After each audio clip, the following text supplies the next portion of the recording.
Welcome to the EShow with Neil Ravin. With over 1,000 NCAA commitments, the EHL is the proven path to college. Turn it up and learn more about the college placement leader at the Division II and III levels. Welcome to the EShow, presented by the Penalty Box Foundation. The Foundation's mission centers around their daily motto, "We take care of our own," as they help out all of those within the hockey community who've experienced a catastrophic event. Learn more at penaltyboxfoundation.org. What's up? My name is Neil Ravin, and this is episode number 88 of the EShow, and the final one of the 2021 off-season, as we set the table for the new year. After assembling a strong set of all-time lineups throughout the summer, we're going to put together the very best of the best this week. The first lineup of the episode features the best 23 players in the 8-year history of the EHL. As for the second lineup, this group of 23 players highlights individuals who have climbed the ladder up from the EHLP to the EHL. The majority of these players have since advanced further onto NCAA hockey, but there is a small core hitting the ice in the EHL this fall with hopes that their NCAA commitments are right around the corner. And with that, let's welcome in Jeff Mills now. And Jeff, it is so hard to believe this is the final episode of the offseason. Neil, we did it. We did it. Just me and you, buddy. And then after this, I guess our work gets, you could say, a little easier because we're going to have two new voices coming on with Lauren Smith and Anthony Depaulo, our two new additions. So we're excited about that. But hey, this offseason has been fun with you, buddy. And I can't believe we finally made it. It's funny how the EHL calendar year works because the 7-month season feels like it's really like 9 or 10 months because that is how much goes into it. Right. And the off season, you think about it and you're like, it's only a couple months long, but really it's like 7 months and 5 months, right? And by the end of the 5 months of the off season, you're like, okay, I kind of want to watch hockey again. Right. At the end of the regular season or the end of the actual hockey season, you're kind of like, I'm going to take a break here for a moment until the Stanley Cup playoffs start. Then I'm going to watch that for sure. But then there's going to be a bigger break. So exactly. And it's weird too. Doesn't the 5 months seem like it went by fast, but it went by slow? And then the 7 months goes fast, but it goes slow. I don't know. I mean, on the golf course, it goes by very slow, right? Yes, it does. How many rounds did you get in this offseason there, buddy? At the recording of this, we're at 63, which means I have to find 7 more rounds to tie last year's numbers. So look at you, Roger Maris, 63 outings, 63 homers. So we'll see. I mean, obviously the focus is about to turn primarily on the hockey season coming up, what should be, knock on whatever wood can find, knock on every little piece you got, baby. A normal year. The positives that I find is that by this time last year we had made countless changes already, and we haven't had to make those changes yet this year. Right. And actually, even though it's not hockey, a sport, I did my first PA event at Northeastern last night, Neil, and what a breath of fresh air. We had a packed Cabot Center for a volleyball match versus BC. Not putting anything against volleyball, but that's just a good sign that people are itching to get back into buildings and watch collegiate sports and junior hockey.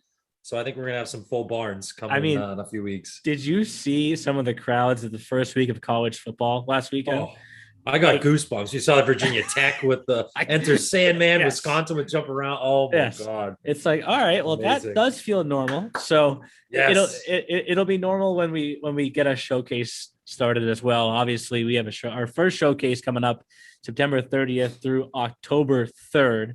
That a bunch of college coaches already reached out talking about how they're going to be there. So it's like, great. See you then. See you in Worcester. I'm going to give you a big hug that first day. We get big hug. We made it back to showcase. It's going to last a lot longer than 3 or 4 seconds. Let's get this. We're good to go. Let's get this EHL lineup started because, as I mentioned there in the intro, this is really the best of the best. And we put together 16 EHL all-time lineups throughout the summer.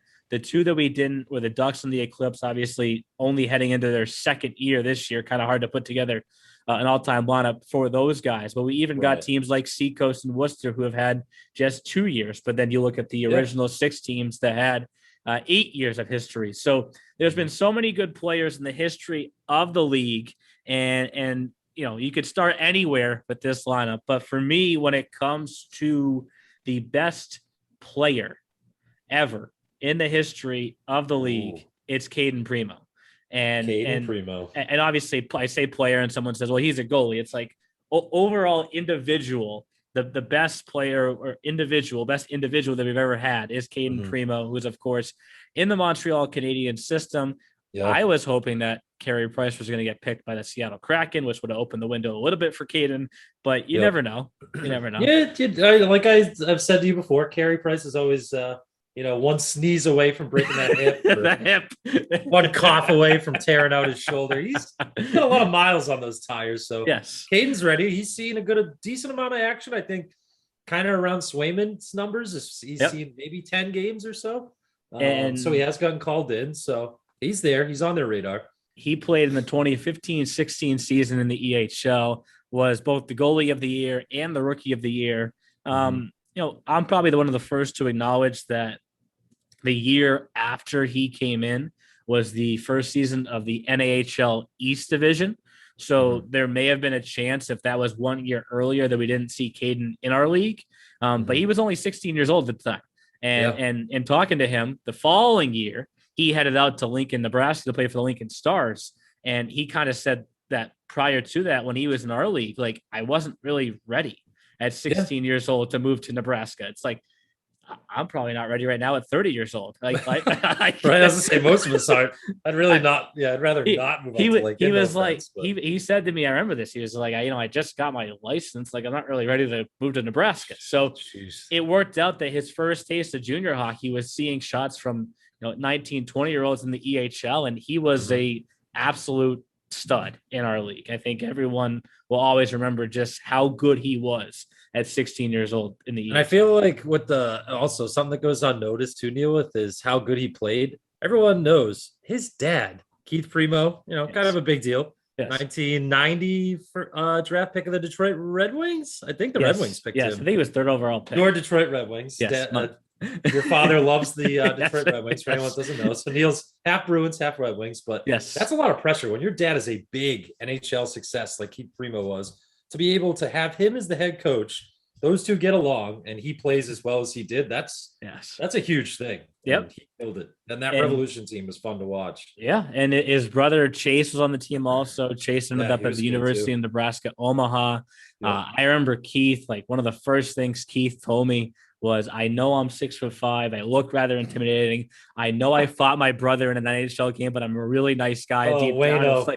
It's like whatever you say, Keith. Whatever you say.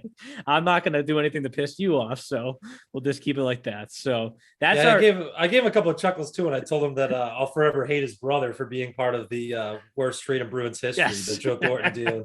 He got a couple of winks and smiles out of that, and I was like, yeah, you made little me cry as a kid. So thanks, Wayne Primo.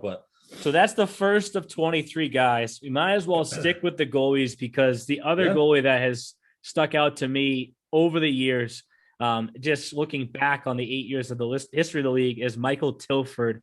I know he's not the winningest goalie in league history. That's Brendan Brawley, but Tilford had 45 wins. And I just remember they were the Oilers at the time. They are now the Rough Riders, but Tilford was just like, he was the workhorse for multiple years for that team, ended up at Nazareth. And I think for our best of the best lineup, if our one is Primo and our two is Tilford, I feel pretty good about whoever we're facing, starting with those two guys. I would say so. Even the honorable mention guys that we were talking about, Nolan Egbert, Billy Gerard. In case there was an injury, you need to call one of those guys up. Sam Caney, Brendan Brawley. Insane, man. It was kind of hard to pick through. So Tilford, a good selection. So there's your two goalies. So now we're going to get to what will be at least 12 forwards, 60, and then, as we've had all year long, a utility. We'll figure it out, and we'll get to the utility for the season too. We'll kind of tease that at the end, how we're doing the fantasy this year.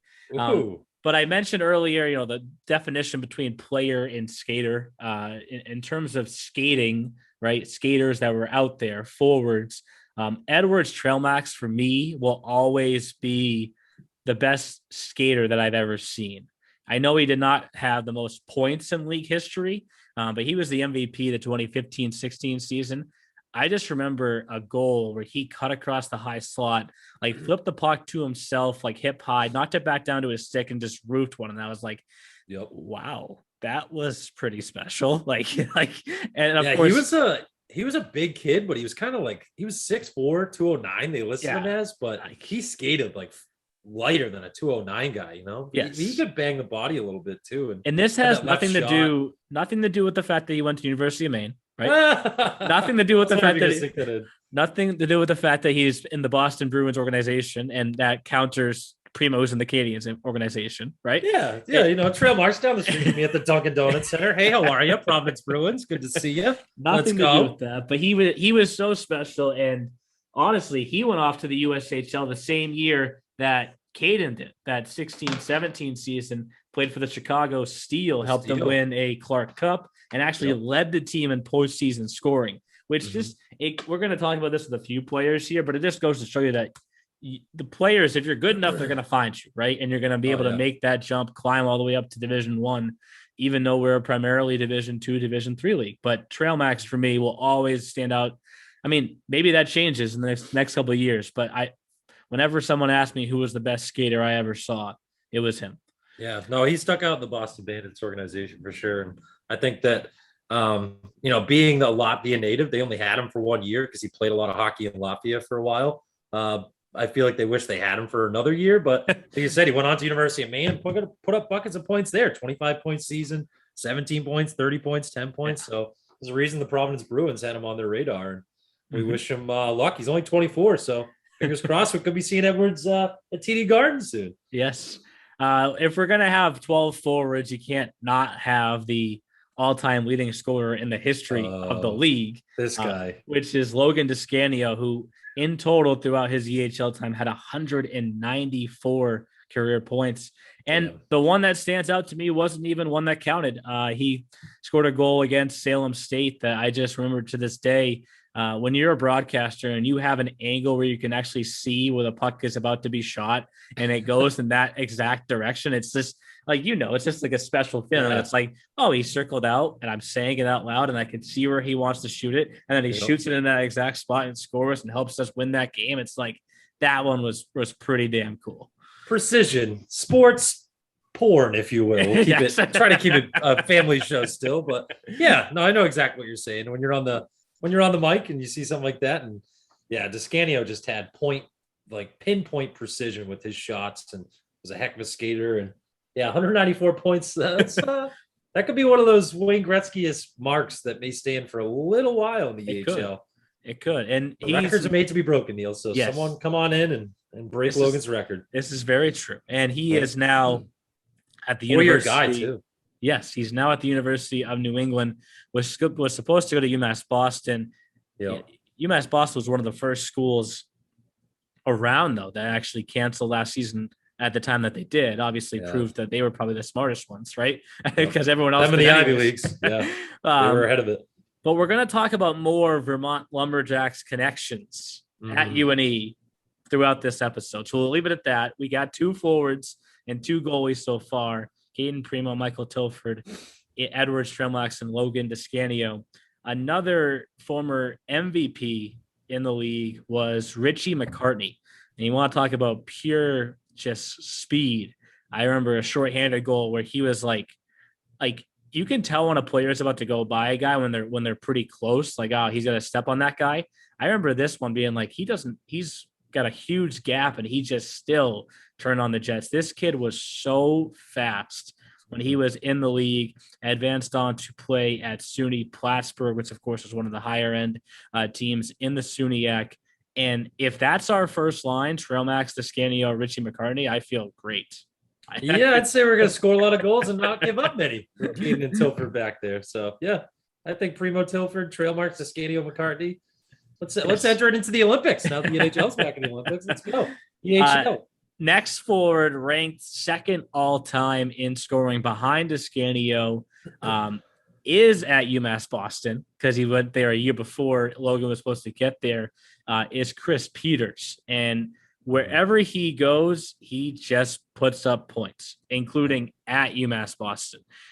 He actually began with the New Hampshire Junior Monarchs in the EHLP, ended up with the New England Wolves, EHL, then 2 full years with the Walpole Express, Overall, 175 career points in the EHL, but it's carried right over, right? 2 seasons at UMass Boston, 18 his first year, 27 his second year.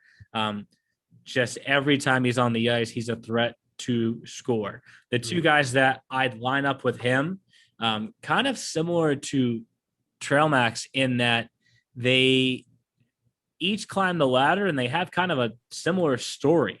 Matt Brown and Blake Bride, they both played during the 2016-17 season. And whenever I go on the road to speak at different showcases or whatnot, I always highlight how each of those players probably was good enough to play a level higher when they were in our league, but took the time to master where they were at as they climbed their way up. Each one of them played in the EHL, then the NAHL, then the USHL, then Division I college hockey. Pretty weird. And they mastered the level that they were at, right? So like Matt Brown, rookie of the year in our league, ended up all the way up at Boston University, crazy offseason in the Division I transfer portal. He's at Boston University now. He was at UMass? Yes, ended up at UMass Lowell. Oh, Lowell, that's what it was. Yes. Yep. Went to a couple of years of Bruins development camp. Yep. I'm imagining there was some exchange there that said, get over to BU, because that BU to Bruins like pipeline, if you will, it's pretty consistent. I mean, it's a little further than Charlie McAvoy, right? Yeah. But maybe that's Matt the future Grizzlick, McAvoy, lots of, and it's only going to get deeper now. Pandolfo's back at BU, so he leaves the Bruins bench as an assistant, goes back to BU, his alma mater, to be an assistant there. So I would expect the Bruins to continue to get a lot of BU guys for sure. So that's where Matt Brown is now. For Blake Bride, he played against Brown in the EHL, in the NA, and in the USHL. Like Trail Max, Blake Bride won a Clark Cup in the USHL. And I always mess this up. He was with Sioux Falls, not Sioux City. It's like how we had the junior Flyers and the little Flyers for the longest time. Right. He was with Sioux Falls, was the captain of Sioux Falls, the Stampede, won the Clark Cup, and actually ended up, good for him, back close to home. He's at the Air Force Academy now, and he's from Colorado. Just one of the best kids ever, also, to go along with the fact that he's very talented. So that gives us 6 forwards so far and 6 studs so far. And Bride, I get to see at Bentley. He has continued to be a very solid stud. Hasn't put up a ton of points at Air Force, Neil, but as you know, you don't have to be a good hockey player to put up a ton of points. He's noticeable on the ice at all times. And we just had Joe Doyle on this year on the podcast, so that's cool to say too.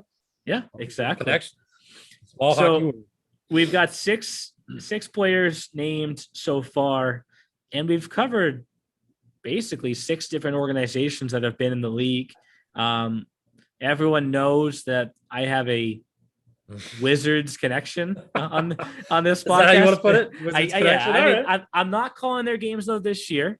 Colin Casey is their new broadcaster. I'm actually very excited for this kid because this is gonna make me sound old and like I'm wise, but I just see myself in him.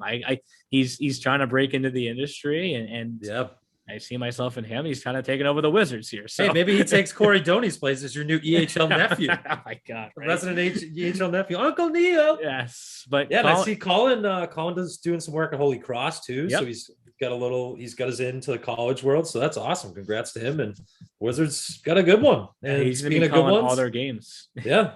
So no more Edge Sports Center for me and you. No more platform, but Colin will get to see that platform. Yes, I already did show it to him. I did show it to him. Did he like it? I told him if you plant both feet and you really just gotta stay there, you're fine. But it's honestly an awesome.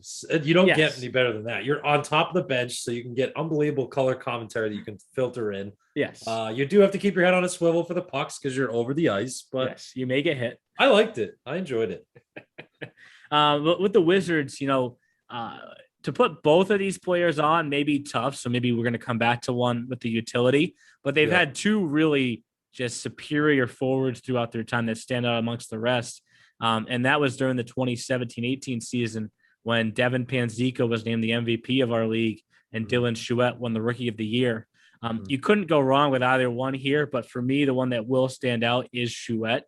Again, like Primo, was playing in the league like at just such a young age and producing at just such a young age that you have to give him just a little tick above. Not that Panzika, was a slouch by any means while he won the MVP award and then ended up at SUNY Potsdam. I'm sure I'm going to hear about this from him, but we're going to put Chouette on this team. Ended up moving on to the North American Hockey League, spent a great deal of time with the Northeast Generals, and is now heading off to Long Island University this fall. He's going to join that program. So you're going to see him as well at Bentley. LIU, go Sharks. Sharks. If you want to go back to our previous episode to learn about that inside joke, please do. Yes. Next forward, speaking of kind of veterans again, DJ Swanky spent 3 years in our league. And I remember when we put him on the most recent team that got to face the college programs that beat Salem State, as I touched on earlier. I always try and find the most veteran guys to be captains of that team. And just at that time, there's no one that stood out more than DJ Swanky. He had 150 points in the regular season throughout his time. Whenever you think New England Wolves, there's been a ton of good players, yes, but the first one that does pop into my head is DJ, and actually he's at Liberty now, which is a club hockey program, but they're good enough to be a Division I program at times. Like they are awesome. They are really, really talented. Where are they based out of, Neil? Actually, Pennsylvania, I want to say. Yeah. But it's as high end as you get in club, and it just was the perfect fit for him. And again, we're going to say this about all 12 forwards that we end up with on this list. He has to be a part of it. He has to be, without a doubt. So DJ Swanky is on here. The next forward is Alex Ochterbeck, who, going back again to that 17-18 season where Panzika got named the most valuable player, Ochterbeck went through a shoulder injury that year that if he didn't miss the time that he did, it may have been him who ended up winning that award. I want to say he finished the year with 43 goals scored, which is an EHL record as well. Ended up going off to Curry College. Just one of those guys that when he's on the ice, he's a threat to score. Yeah. And I was right with 43 goals. I was kind of off the top of my head there for a second. Yeah, him and Panzika tied for the all-time lead from that 17-18 season that you were just talking about. Can you believe this? This is how good this EHL team is so far. We're on the third line forwards with Chouette, Swanky, and Ochterbeck. Yes, that is the third line. That would be first line. I mean, anywhere else. We're about to go fourth line here, and all-time game leader in the history of the league. 152 games. That's regular season. I got to figure out when you include postseason in there. Dennis Archipenko, and just talk about trusting the process. Spent 2 years with Josh Fusco with the Wilkes-Barre Scranton Knights. Followed Coach Fusco down to Team Maryland, 2 years there, and has a Frozen Finals appearance in his resume, right? The over 150 games played, over 130 points, heading off to King's College this fall. I wouldn't be surprised if he's a name that you see a lot pop up when you see highlights from the UCHC. Yeah, he was a special player in our league. And kind of sticking with that South, we touched on this team last week with our final team of the week feature in the New Jersey 87s. And we're going to feel kind of remiss leaving one of these two forwards off, whether it's Tim DeBoard or Dante Taramani, who are actually going to Lawrence University together.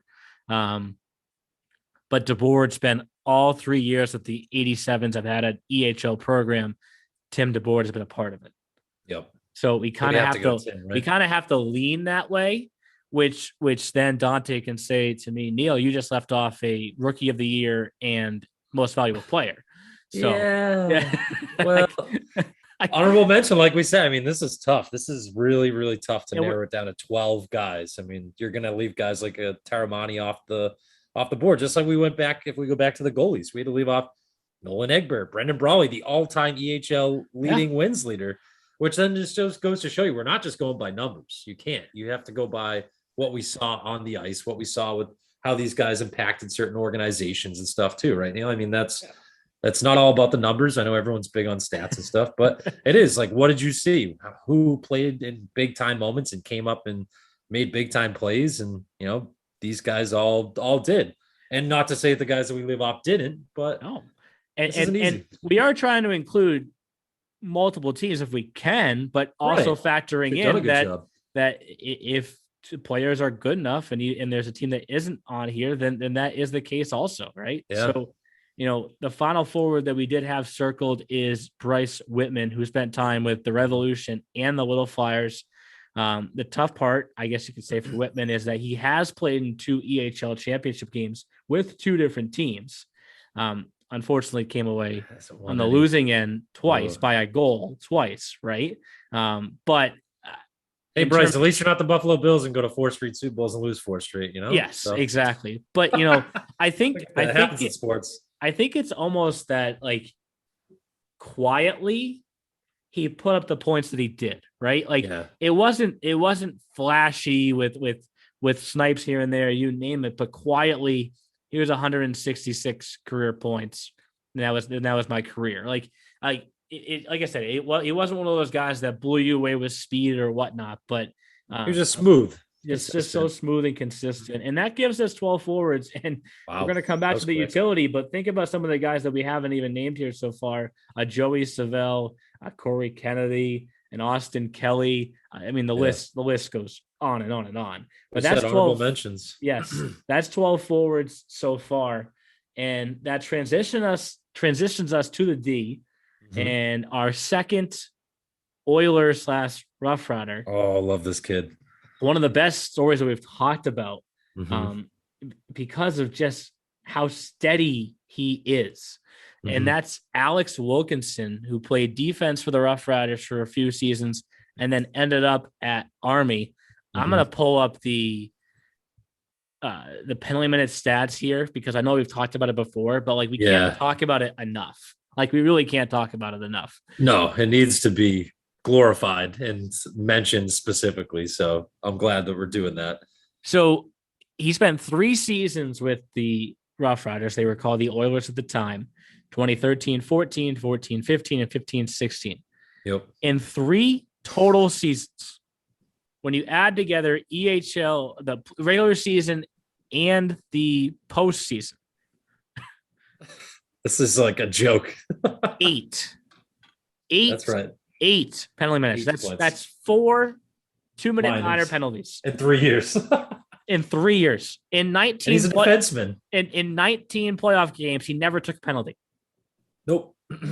Like, and we've touched on this before. Like, as a defenseman, your stick gets caught in someone's skates. You hook some guy by accident. You hang on a little bit too long on the end boards. Like anything. Anything.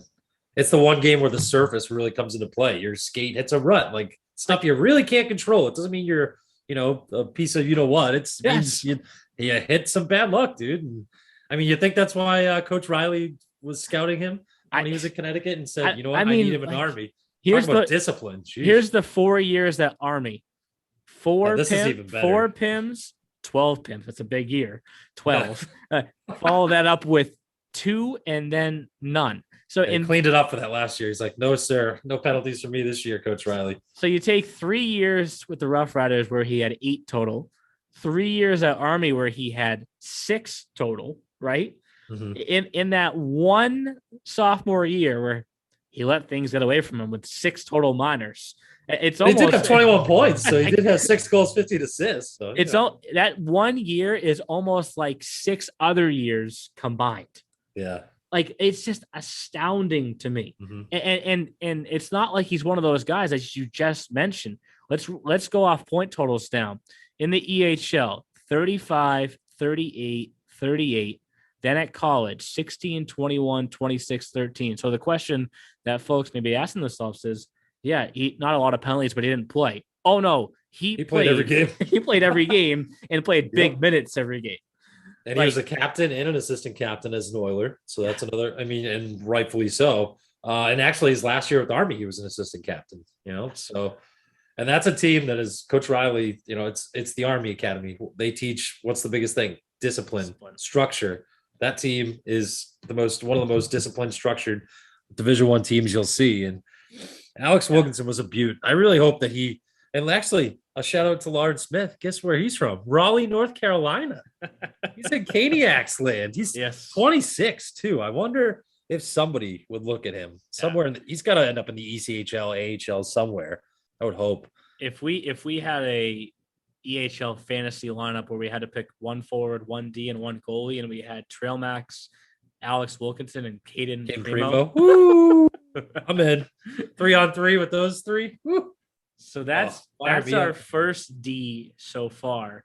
The second D I had circled is Dylan Karabia, who won the Defenseman of the Year award with the Walpole Express. Red Train. Advanced on to Salve Regina, who maybe we have to have a Team of the Week feature on them. Yeah, because we've talked a lot about them so much this summer. But they obviously went to a Frozen Four back in the 2017-18 season with double-digit EHL alumni on that roster. So worth talking about with Karabia. And then speaking of the Frozen Four, another player that advanced onto the Division III Frozen Four was Gabe Shukran, who also won a Defenseman of the Year award when he was with the Little Flyers. Helped UMass Boston get to their first Frozen Four. I think it was 16-17. Actually had like a 5-assist game when he was there as well. I never actually got to see him when I was in the EHL and he was in the EHL. We were a year separated, but I definitely saw him when Team EHL took on the UMass Boston Beacons. He was very noticeable out on the ice.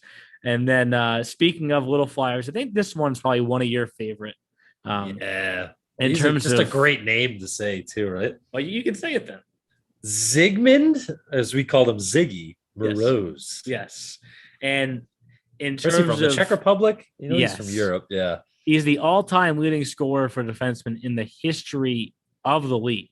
He was the Bobby Orr of our EHL, hands down. The points that this kid put up was just absolutely stupid. And we have to get to the EHLP to EHL lineup here soon, but I do have to tell the quick story that when we were at the All-Star Week, and we had a decent itinerary going, as he had 140 points, just so everyone knows, throughout his career. 140, like crazy. And one of those was like an 80-something point season, wasn't it? I thought it was 72 in the regular season, 8 in the postseason. That was his final year, 18-19.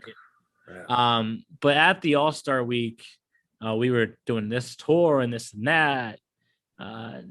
Mr. Raven, when do we nap? The big tree. He's 6'4", 225 pounds, Neil. You know he got to that size? Rest. Yeah, I didn't book in a nap for us. It's key, sir. Mr. Raven. Yes. Hello. We need nap time. You want me to be productive. And honestly, he had a huge argument for Defenseman of the Year honors that year. They ultimately went to Nick's Crawlis in 2018-19. Recent news on Nick's. He actually started his college career at Norwich, is now transferring over to Plymouth State. But Nick's was just so dynamic on the back end for the Avalanche, one of the best skaters in the league. And honestly, like so comparable to the final defenseman that we have here that Jeff has mentioned before, because he calls me Uncle Neil. And that's Corey Doney, who played for the Vermont Lumberjacks. Anthony Del Tufo, who is a partner of ours through Grizzled. I remember a week into when they all got there together was like, Corey Doney is the best skater I've ever been on the ice with, period. And he could fly. He could absolutely very fly. Good. He could absolutely fly. And that gives very us good player, very good person too. Yeah, Corey. Such a great guy, right? I remember when we were at Fitchburg State and the team was eating lunch and he sat down at the lunch table with the school president instead of sitting down with our team. That's bold. Because he wanted to get to know the president. And I was like, okay. A future in politics or law for him, maybe? I don't know. He just like a future congressman. He said to me, I already know my teammates. I want to get to know the people here. It's like, okay. Wow. That's a man that's very wise for at a young age. So that's 12 forwards, 62 goalies. And utility, there's obviously so many different directions that we can go, whether it's a forward, a defenseman, a goalie. But for me, what stands out is the fact that we haven't even mentioned one of these two brothers that just won a Division I national championship this past spring. Yeah, no big deal. And Anthony and Mark Delgado. And it's like, we've mentioned other players, right, that have climbed up from the EHL to the USHL, and kind of fitting that we are recording this while in Nashville, the organization that signed Mark Delgado. Yeah. I think that we're going to kind of go in that direction. I like that. He was, again, if Anthony The old listens, Jersey Rocket. I remember. yes, if Anthony listens to this, he'll probably, not be happy. But I think he was a little bit better than his brother. For me, what stands out is not the title that they won at UMass this past spring, but the Frozen Four prior to that they advanced to. There was one of those plays where, as a defenseman, your eyes just come through the back or come through your socket, right? When the puck kind of just squirts out to you at the perfect speed for a one-timer. And I remember Buchagras saying, like, I think the call was like, watch out. And Delgado just stepped into a one-timer that, like, well, I don't even know if the goalie ever saw it as he won the game in overtime. I think it was against Denver. And then he like jumped from the ice, like over the boards into the bench. And it was like, yeah, that was pretty sweet. I remember posting about it like right away. I was like, that's EHL alumni, just so everyone knows. Just so you know, EHL alum right there. So that's our top 23. I've mentioned before here that probably next summer we won't do these best of the best lineups, but the following summer we will, because that will be a celebration of our 10 years as a league. So it'll be interesting to see if anybody comes around that we could kind of take someone's spot in this lineup. But forward core of Edwards, Trailmax, Logan Descanio, Richie McCartney, Chris Peters, Matt Brown, Blake Bride, Dylan Chouette, DJ Swanky, Alex Ochterbeck, Dennis Archipenko, Tim DeBoard, and Bryce Whitman. That is just stout defensive unit, 7 guys deep. Alex Wilkinson, Dylan Karabia, Gabe Shukran, Zeke Moroz, Corey Doney, Nick Scrollis, and Mark Delgado. And then the goaltending duo that we started with of Kaden Primo and Michael Tilford, that team is just ridiculous. So Robbie Seawagon. Here we go. Or Philadelphia Little Flyer. See Robbie coming back? He's moving on. He is coming back to join the New Jersey 87s this year. Oh, controversies leaving the Little Flyers and going to Jersey, people. Nice. Love Robbie. Like I said, maybe there's somebody that takes a spot there when we do these again following the 10th season of the league. Yeah, we'll see. As we're heading into year number 9, then it'll be year number 10, and we'll bring these back. So that's a pretty stout 23 guys, though. And that gets us to the EHLP lineup, which, just to make sure we're very specific here, this is a progression lineup. This is EHLP to EHL. Right. And as I mentioned in the introduction, there's a few players that are going to be on this that have not advanced onto college yet, but we feel are going to be advancing here very soon. There are some players in the history of the EHLP that have played just EHLP, but we want to really highlight those players that have climbed the ladder. And we're not going to start with goaltenders here. We're going to start with forwards, because whenever I think of EHLP to EHL, the first name that far and away stands out for me is Mike McPherson. It will always stand out for me. Because he just put up points, right? Like it didn't matter where he was, what level he was at. He just went out there and put up points. Yeah. And he's part of one of the more successful premier organizations I'd say we have. I know that'll cause some controversy with some coaches, but hey, the Junior Rangers have been to a lot of championship Frozen Finals weekends and with a few different coaches, and yeah, they've done a good job with being able to transition guys from premier to their EHL level. So time for everyone else to step it up. In that one EHLP season for McPherson, 100 points. Then in a couple of years at the EHL, put up 104 points. Yep. So he still kept that, and that's the big thing, right? With a lot of these guys, is you produced at the premier level, then you perfected your game a little more when you came up, and you still put in a lot of points at the big level. So yeah, McPherson was one of those guys for sure. And it's funny because the Rangers have had these pairings over the years. It was McPherson and Johnny Andrews during those early years of the EHLP.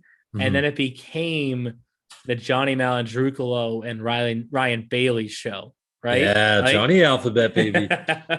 So we definitely have McPherson. We don't know about Andrews yet, but we'll lock in both Malandrukalo and Bailey. Bailey, who I think like to this time, maybe he's actually better than Malandrukalo, but kind of was in that shadow behind him during the MVP season where he was just a handful of points behind, but we'll put up just as good of a year, right? Right. like that one season, Malandrukalo had 112 points, Bailey had 100. Right? So it wasn't a bad year. It just no doesn't look as good, right? Right. Yeah, I mean, 12 more points is 12 more points, but I mean Bailey was huge last year for the EHL championship team, and I think Johnny Malandrukalo is pretty big for that team too. The game winner in overtime, not too bad.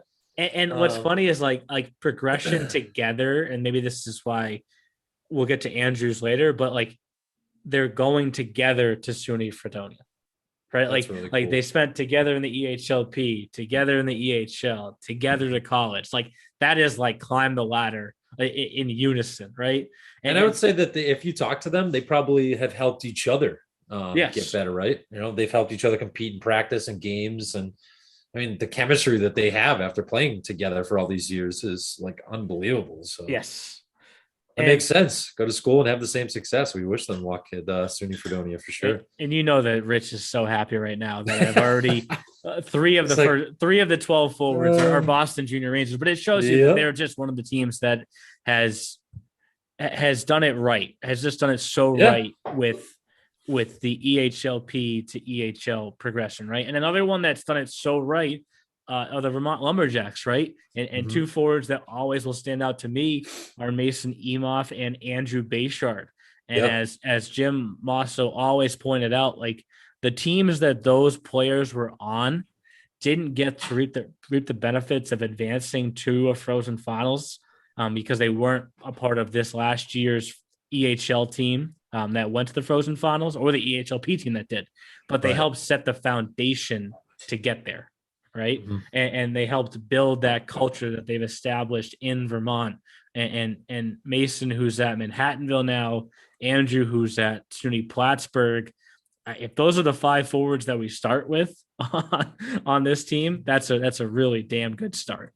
And imagine we had the EHL Premier to EHL team play the all-time EHL team. That would be an interesting matchup too. That would be interesting. Be interesting, especially when you get to this next forward that we have marked down here. The first one that has climbed the ladder, but has not advanced onto college yet.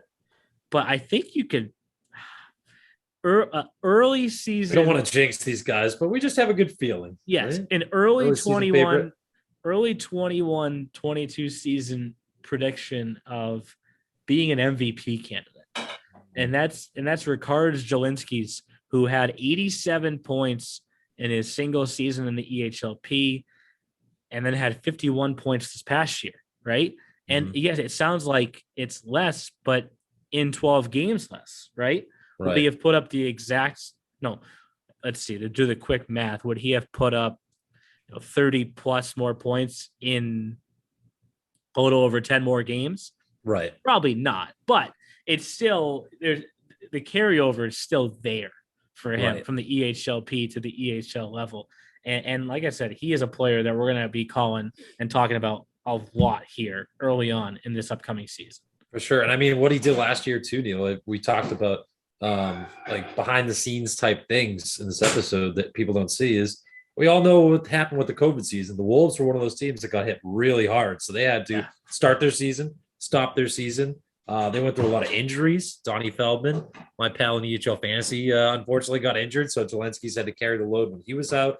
So, I mean, that was a heck of a season. And I'm sure he's welcome to the, the pressure of being an MVP potential candidate this year. I'm sure it's something that Coach Kuhns and Coach Trimble talked to him about, and something that he expects to be up with, putting the points that he's put up so far. And he, speaking of getting through what players had to get through last year, just the quarantine and protocols that he had to endure just to get here. Right. Because he's a international guy from Latvia. It's just, you could only ever imagine. Right. Right. Yep. And hats off to him for fighting through it the way that he did. And sticking with the Wolves for the 7th forward, I'll always remember Blake Harlow, who climbed the ladder in their program and then went on to UMass Dartmouth. But another one of those players that laid a great foundation for the program, right? So in that 2017-18 season, it wasn't the best year for the Wolves in EHL history, but he helped put together that foundation to turn it into what it's turned into here over the years, and in this past season being one of their best seasons in program history. And the future that they hold in that program is a lot because of what guys like Blake Harlow did when he was there. When you look at his EHLP year with the Wolves, he had 35 points in 36 games. So that's just under a point per game. Yep. And then 46 in 66 at the EHL level, as I mentioned, now at UMass Dartmouth. And that gives us 7 forwards so far. And for our 8th forward, we actually touched on him last week. So he's in back-to-back episodes, back-to-back all-time lineups. Probably doesn't think that Tim DeBoer is Mr. 87, probably thinks it's himself. And that's Jack Lane, because he was a part of the 2017-18 inaugural 87s team that had just played at the EHLP level, right? And then spent 2 seasons with the 87s at the EHL level. Again, I want to talk about foundational pieces, help set the table for them to make it to their first Frozen Finals this past March. So Jack Lane definitely has to be a part of this list. And then we kind of he was a big player too. He showed up a lot in Frozen Finals weekend. That was a name that we both called quite a bit, and Coach Kieran and Coach Hooley talked to us a lot about it, after the game, and we were all hanging out and stuff. And he was tough. He was tough too. Yep. And we kind of teased this next forward earlier, our 9th forward on this progression lineup, and that's Jordan Buffaloine, who was always going to UNE. Another one. Yep. Was always going to UNE. Got, I guess I don't know if I can call it fortunate because of what took place with COVID, but we got reunited with a lineman of his and Logan Descanio at UNE, and gets those two should continue to put up buckets of points together, I'm sure. And gets reunited with his coach this fall as Jim Mosso is going to be an assistant at UNE. So there's your Lumberjacks, the University of New England pipeline, if you will. EHL progression. We'll do a section on that. EHL to UNE. What's funny is Billy Gerard, who played just EHL Rangers, is also at UNE. And that core has made it very clear to Gerard that if the 2019-20 playoffs had played themselves out, the Lumberjacks would have beat the Rangers. Controversy. As Billy likes to say, he's just outnumbered. He feels strongly that they would have still won. So right. I know we've talked about it many times this off season, but that's one season that we really, really wish that we could just put in like a video game simulator, something to see like what would have happened with those teams. Exactly. For our, it's going to look like it's our 4th line, but these players again are still. There's plenty of talent here. Like we said earlier, think Olympics when it comes to these teams. Olympics are the same way. Lines 1 through 4, guys on the 4th line can play on a first line anywhere else. So there's 2 points that really stuck out to me about Mike Meredith throughout his time in the league, and the first being that he's playing against his dad in the SUNYAC now. His dad coaches the SUNY Fredonia. He plays for SUNY Brockport, but Jeff Meredith and Brian Dickinson are just so close. Dickinson used to work for Meredith at one point. They have Thanksgiving together, I've been told. So now I don't know if Mike's still on the opposite side of the Thanksgiving table or how that's going to work itself out. I want to tune in when Brockport plays for Fredonia this year. That's going to be wild to watch for sure. Yeah, for sure. Who gets the turkey leg at Thanksgiving now? They're going to arm wrestle over that thing. But we've talked about it before. It's tough to play for your dad, right? Very tough. And you have enough trust though in a friend of yours to send him to a rival in your college conference that it's just special. And the other thing that got pointed out to me about Meredith that I'll always remember is Cody Campbell is only heading into his 3rd year. It feels like he's been here for 10 years. Only heading into his 3rd year with the Walpole Express program.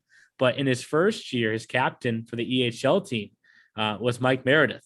And the first thing that he said to me early on in that year, he had never been around a captain quite like Mike Meredith. And it's not like Meredith is a Malandrucolo who goes out there and every shift he has a shot on goal and a chance to score. Like, he's a hard-nosed grind type of guy. Different type of player, but for sure. As Cody said, he would block a shot with his face. Like that, he cares that much about the success of the team, and that's what sets captains apart. It truly does. So, and I'm sure that's why he's going to go play for Brockport. I mean, like you yes. said, not a big points guy, but that's not always who you want as your captain either. You got to have that fair blend of the Mike Meredith and Johnny Malandruclos. You can't have all 100-point guys, as you know, some people, as crazy as that might sound. You need the gritty glue guys like Meredith. So good selection for that fourth line left wing. Absolutely. And we get to the center center. I said this is the center of the graphic. Yeah. When we had the Railers feature, Sean Bertoni referred to Joe Lizotte as almost the face of the Railers over the first couple of years here. Mr. Railer fuel. They've only had 2 years again. Like, I know. Feels like they've been around forever too. Forever, right? Absolutely forever. But he was on the EHLP team 1 year, EHL team the next year, heading off to Suffolk this fall, and probably the smallest guy on this lineup. 5'6" or 5'7", but he was always in a spot to score. Always in a spot to score. And I'll always remember that about him. And he's going to do that at college too. Like players, doesn't matter what size, they just have that knack of being in that position at all times. Yeah, and for sure. The second forward that we're going to wrap up our top 12 with here, the second guy who's coming up to the EHL this year and is also a great golfer. Jeff. We like to see that. Oh, by the way, real quick, sorry, Lizotte, 5'4", 130. So he's smaller than we thought. Yes, 5'4", 130. He's Nathan Gerby's size. Actually, I think Gerby's like 175 pounds. Well, that's for you, out there, former Carolina Hurricane or a Boston College Eagle. No big deal. But Graham Hassan's not much bigger than those guys, but he's going to move up to the EHL Avs this year. Was the MVP in the EHLP this past season. And I would say there's big things coming for him when he gets up to that top level with Chris Sorella this year. And one of those players that I wouldn't be surprised if early on I'm getting a text from Chris, Graham's committed to this school. It's going to happen pretty quick for this kid this year. And that brings 5'9", 170. So he's got 5 inches on Lizotte, but not a huge guy, 5'9", 170. A player to keep an eye on, though. A player to keep an eye on this year. That gets us to our defensive core. And the first player to mention here is the only player. Another favorite. The only player in the history of the EShow, the umbrella, to win an award in both the EHLP and the EHL. And Jack Johansson won the Defenseman of the Year award with the Wolves back in 2018-19. And then won the Defenseman of the Year award with the Wizards this past year, EHLP, then EHL. He's the only player to win the same award at both levels. And was very impactful. I would say equally impactful for both teams. Wouldn't you say too, Neil? Yeah, I mean, he helped the 18-19 Wolves win a championship. Right. And even though the Wizards didn't get far last year, I mean, he carried that team for that big half stretch that got him into the playoff picture. Yeah. In the year before, they were still alive, about to go against the Rangers. Well, that North, if you will, was Avalanche, Lumberjacks, Rangers, Wizards. The Wizards probably the team that we weren't talking about the most. That quiet, underrated team. And talking about contrasting in size, Jack is not Lizotte's size, not Hassan's size. What is he, like 6'4"? Yeah, he's a big boy. And we're going to see him this fall on the other end of things when he plays for Fitchburg State against Team EHL in October. Another player that we're going to see this fall, it's kind of funny how this player's progression took place the way that it did, was Jacob Crespo. He actually started EHLP with the Walpole Express, then spent the better part of 2 seasons in the North American Hockey League. So went EHLP to NAHL, has the first goal in the history of the Maine Nordiques program on his resume. And beautiful city of Maine, the Maine Nordiques. And he was another guy that we talked a lot about in the Frozen Finals this year too.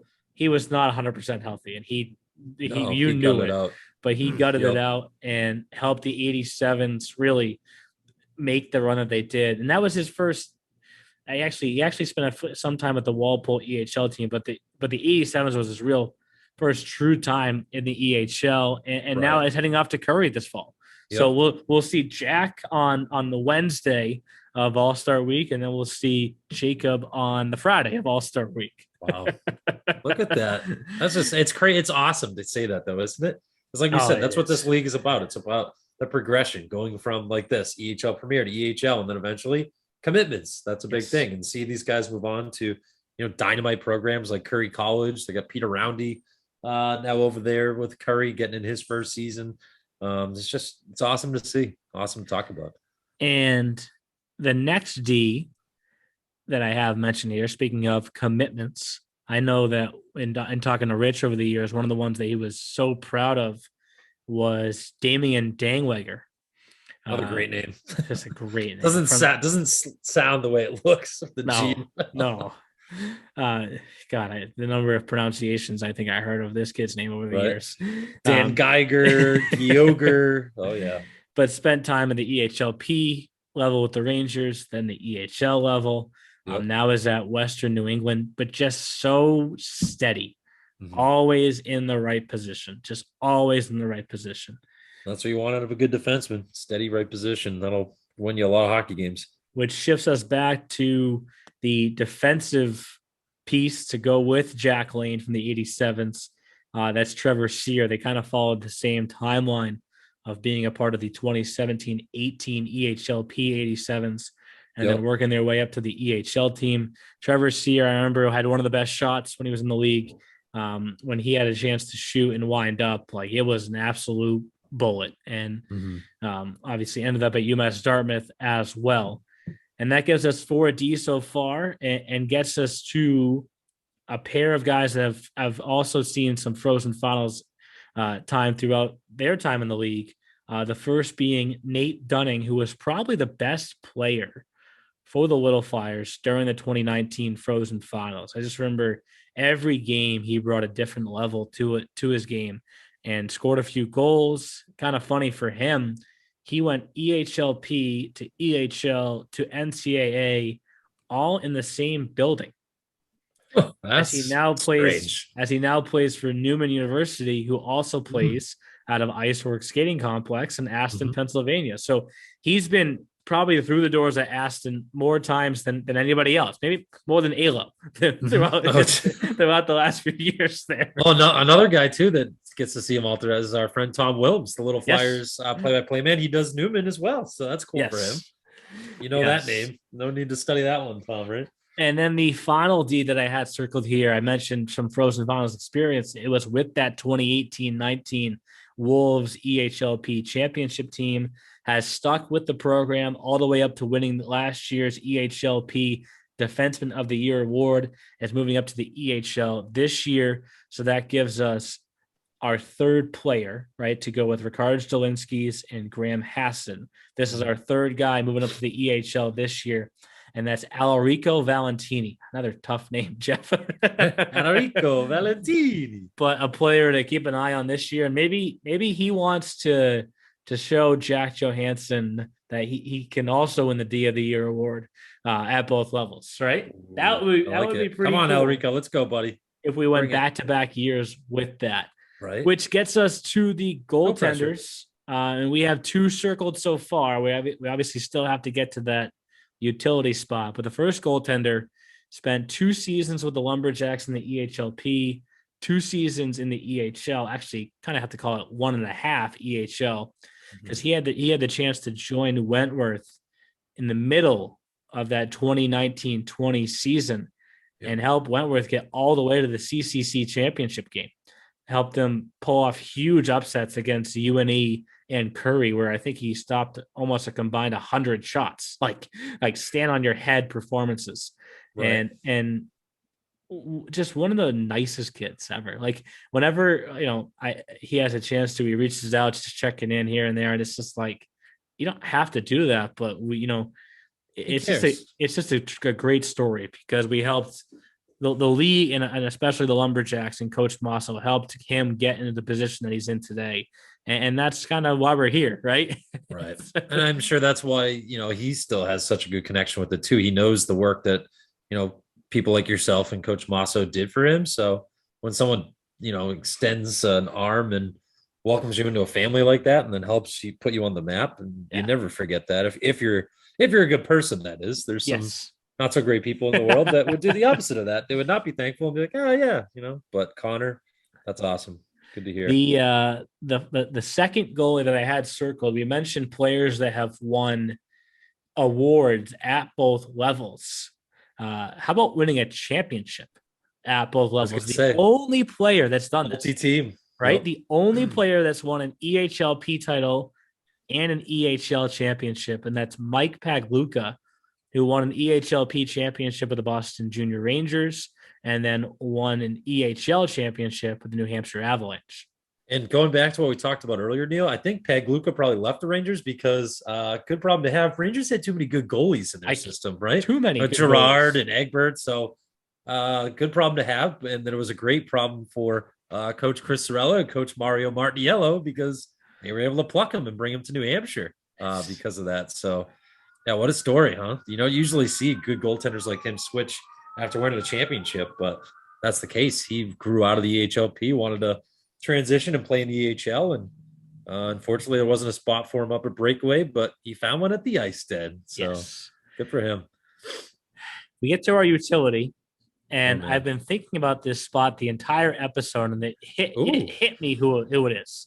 And the final step in the progression is not NCAA for this player, but it's Danila Larianops, who helped the Rangers win the EHLP championship in the 17-18 season, put up 69 points in 42 games, including the game-winning goal against the Junior Flyers in that 2018 EHLP championship. Spent the following year with the Rangers in the EHL, 43 points in 44 games. Spent the following year with the Springfield Junior Blues in the NAHL with 23 points and 43 games, and then moved on to the KHL. Oh, professional for all you that don't know out in Europe. KHL. That is the NHL of Russia? It's the NHL of Russia. Yeah. Ended up in the MHL last year as well. Started KHL, ended up in the MHL. He's playing professional hockey though, like much like Trail Marks we talked about earlier. In the Providence Bruins organization, the KHL is no joke. That's some big names over there. Exactly. So is Datsuk still playing in the KHL? Is Larianops playing with Pavel Datsuk, the former Detroit Red Wing? That is a question. He's like 45 years old and he's still putting pucks. It's a question that we have to ask. Right? It's a question that we have to ask. So just to read off the names here so everyone has it, this is the EHLP to EHL progression lineup.